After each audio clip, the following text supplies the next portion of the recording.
First of all, I want to get called out Yahweh by Shem Mashiach Yahweh Shai. That's all praise to the Most High God Yahweh, and then the only begotten Son Yahweh Shai, the Lord called Jesus Christ.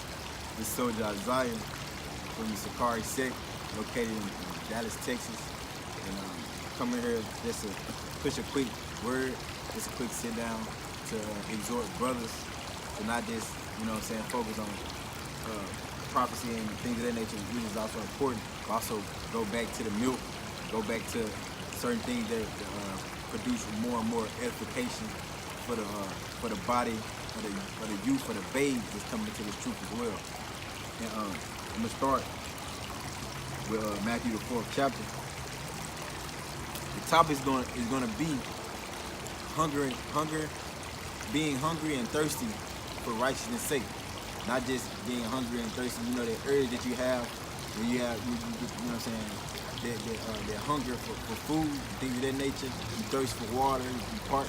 Your spirit needs to be like that for righteousness at all times. So this is the book of Matthew, chapter 4, the 4th verse. It says, and he answered and said, it is written, and it was written in Deuteronomy. It said, it is written, man shall not live by bread alone, but by every word that proceedeth out of the mouth of the Most High. And we know that what? The Most High is righteous. The thing that he speaks is righteous. The thing that he speaks is just. So you should not live by just the bread, in which supplies, nutrition for the body. But you also need to be hungry and thirsty for the bread and the water that is nutrition for the soul and the spirit. All right, that produce to more and more godliness. All right, this is the book of Matthew chapter 5 verse 6. It says, blessed are they which do hunger and thirst after righteousness. So he said, blessed, the people that are going to be blessed. Here in Matthew the 5th chapter, he lists several different categories of blessed people, blessed individuals, those that shall receive blessings. He said one of the people that are blessed are going to be they which do hunger and thirst after righteousness, for they shall be filled. Those that are hungry and thirsty for righteousness shall be filled therewith. Is what he's trying to get you to understand, letting you know that it's more than just, okay, I'm gonna be in this truth, and I'm gonna just be an average Joe. It's way deeper than that. You have to be a hungry and thirsty traveler, so to say. Always hungry and thirsty for more. Always being willing to sit down at the table with the elders and hear their godly discourses and things of that nature. Being hungry and thirsty for righteousness and these breakdowns and just cultivating the proper upright spirit within your being.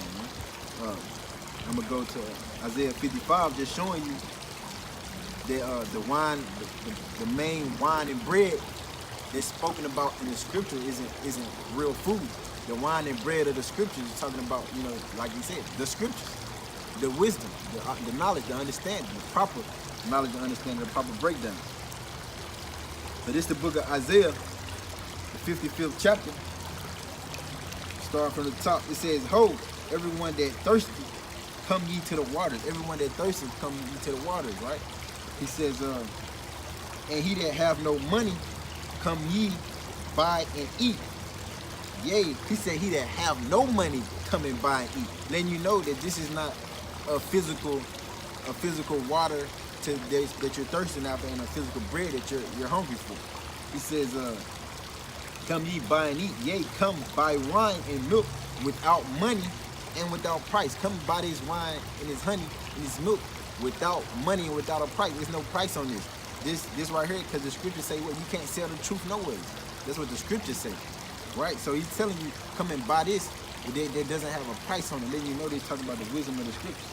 Verse 2, wherefore do ye spend money for that which is not bread? Why do you spend money for that which is not bread, that which is not really beneficial?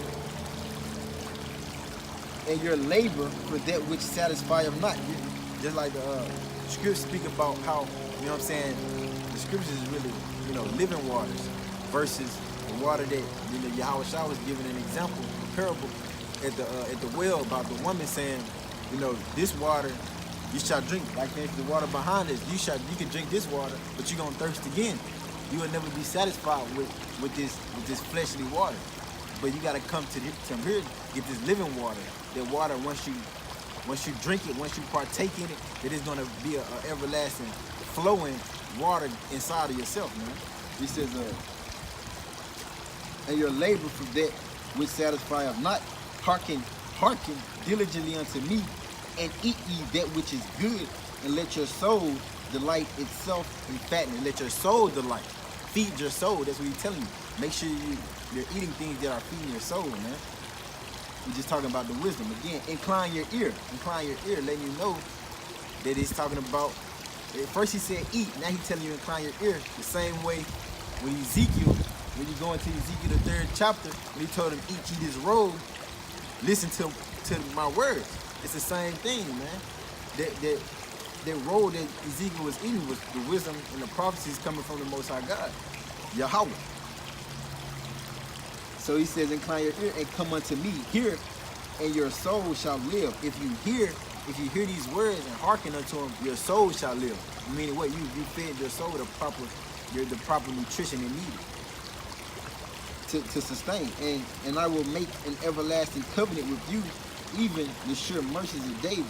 Behold, I have given him for a witness to the people, a leader and commander to the people. And I'm gonna just end it there. But that's just showing you, I'm gonna end it there. But that's just showing you that the real thing, the real bread and the real water and the real wine and milk and honey that's spoken of in the scriptures is going into the proper knowledge, wisdom, and understanding that you should be seeking on a day-to-day basis. Meaning what? These are the things that you should really hunger and thirst for, not just the bread to satisfy your flesh, man. I'm gonna go to Hosea 14:9. Yeah.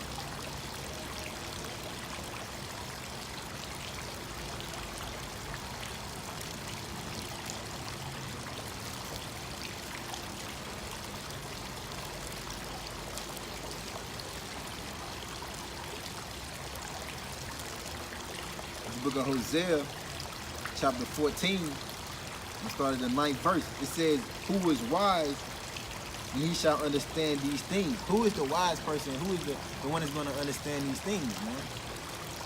It says prudent, which means another word for a man of knowledge, a man of understanding, one that is prudent.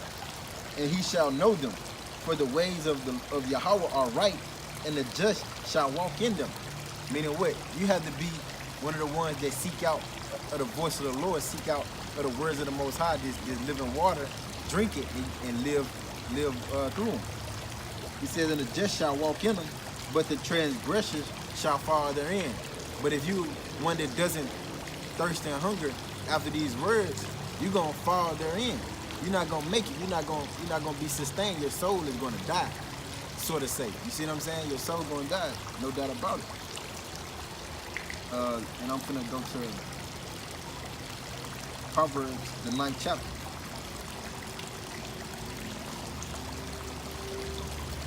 If I ain't mistaken.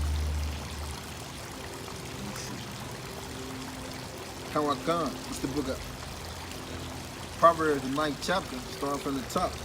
It says, wisdom hath builded her house, she hath hewn out her 7 pillars. So it's letting you know that wisdom has begun to build that which was, you know what I'm saying, fitting for her to live in. She hath killed her beast. She hath mingled her wine. She hath also furnished her table. It's showing you that wisdom killing isn't, you think wisdom is really walking around with a sword?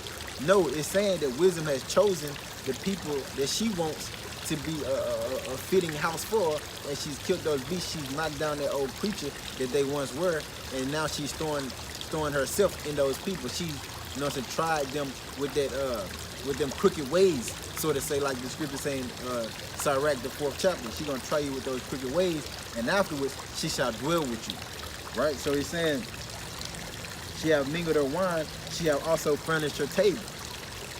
She have sent forth her maidens, she crieth upon the highest places of the city. Whoso is simple, let him turn in hither. As for him that wanteth understanding, she said to him.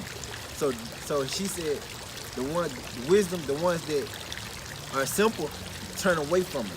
Turn away from her, rather, wisdom. then those that have understanding, this is what she says to them, right? Check this out. Verse 5, come, eat of my bread. So wisdom told these people, come, eat of my bread. And that's the spirit you're supposed to be in, the one that actually want understanding, their hunger and thirst for their righteousness. And wisdom is going to tell you, come and eat of her bread, but not the bread that satisfies the flesh. I'm going to keep reiterating. Come and eat of my bread and drink of the wine which I have mingled. Wisdom has her own table set. That's what it was saying. Wisdom have furnished her own table. So that's the table you want to go and eat at, man. You want to go eat at the table of wisdom. That's why I said be willing to go and sit at the table and hear the elders and all of their godly discourses, right? So it says, forsake the foolish and live and go in the way of understanding. And that's the whole goal, for us to forsake the foolishness, forsake the wickedness of the earth. You know what I'm saying? Like it says, the wisdom of wickedness is not wisdom at all, man. You understand? The knowledge of wickedness is not wisdom.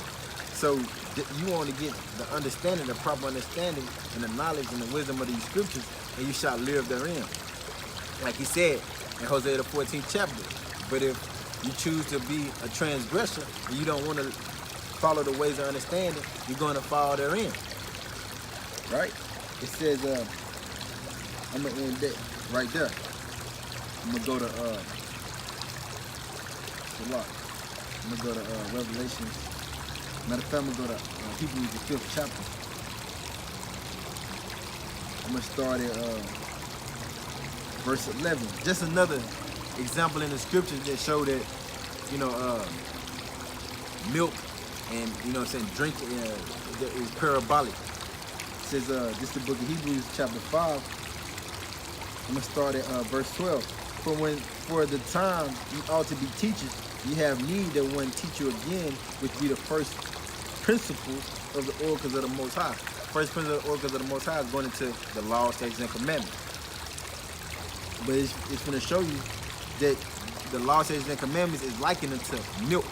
You see what I'm saying? And it's showing you that you need to be thirsty for that milk, that law, statutes, and commandments.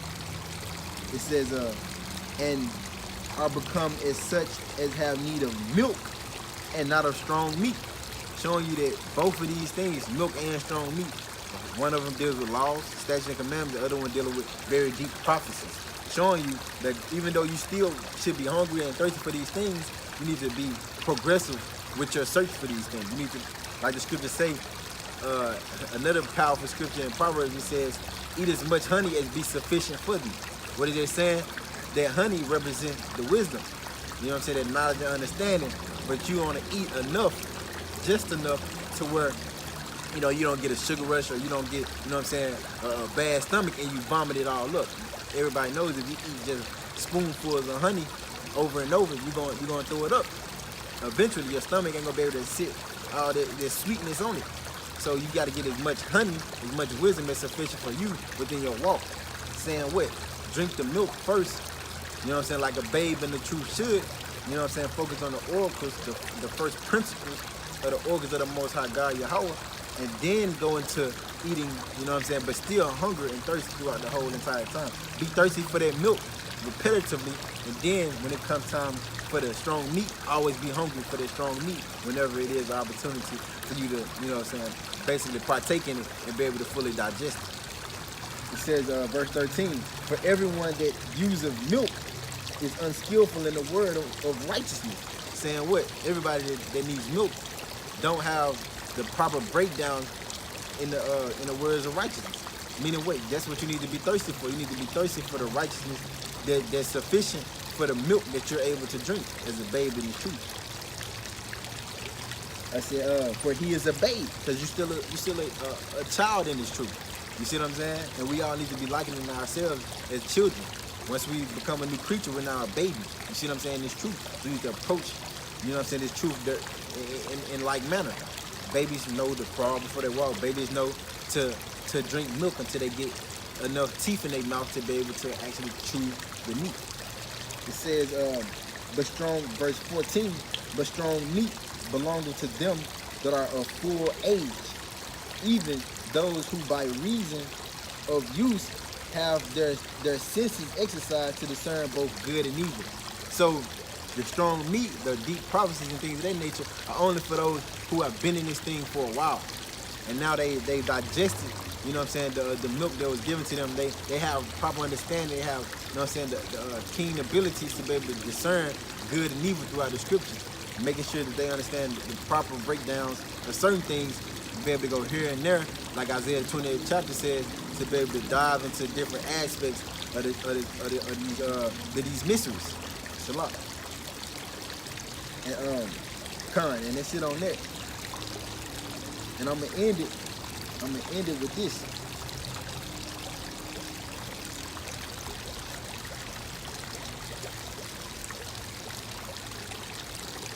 It's the book of Ephesians, chapter 2, and I'm gonna start at verse 12. Wherefore, my beloved, as ye have always obeyed. Now, this is Paul writing to the church of Philippi, but this is me talking to the people that get the opportunity to watch this video.